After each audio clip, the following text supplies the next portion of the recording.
दोस्तों, electoral bond पर SBI की चालबाजी सुप्रीम कोर्ट में एक नहीं चली।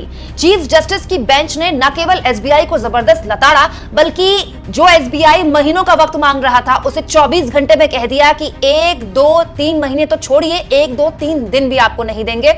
और कल यानी कि 12 तारीख को एसबीआई को इलेक्टोरल बॉन्ड की सारी जानकारियां देनी होंगी। यही नहीं दोस्तों, 15 मार्च की तारीख भी आ गई है। 15 मार्च की तारीख दी है चीफ जस्टिस ऑफ इंडिया ने एसबीआई को और कहा है कि आपको 15 मार्च तक सारी जानकारी अपनी वेबसाइट में डालनी होगी। दोस्तों, एसबीआई की तरफ से हरीश साल्वे आज सुप्रीम कोर्ट में उनकी वकालत करने के लिए उतरे थे। देश के बहुत बड़े वकीलों में से एक है।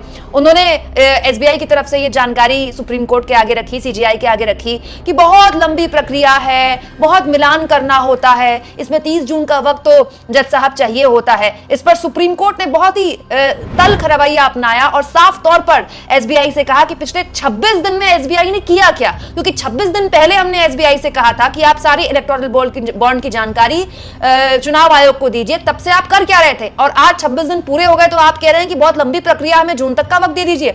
यही नहीं, यह बात आपकी अर्जी में नहीं बताई गई। इस चीज को बताना चाहिए था कि आपको इतना लंबा वक्त लग जाएगा, और अब 26 दिन पूरे हो गए तो आप कह रहे हैं इतना लंबा वक्त चाहिए।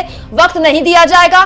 कल ही आपको सारी जानकारी, यानी कि एसबीआई से कहा गया है चीफ जस्टिस ऑफ इंडिया द्वारा कि कल ही आपको सारी जानकारी देनी होगी, सीलबंद लिफाफे में देनी होगी, और 15 मार्च को सारी जानकारी वेबसाइट में डालनी होगी। सुप्रीम कोर्ट ने आज एसबीआई की जिस तरह से धागे खोले, इसकी हर तरफ खूब तारीफ हो रही है। शिवसेना की सांसद प्रियंका चतुर्वेदी ने भी इसके लिए सुप्रीम कोर्ट की तारीफ करते हुए वेल डन कहा।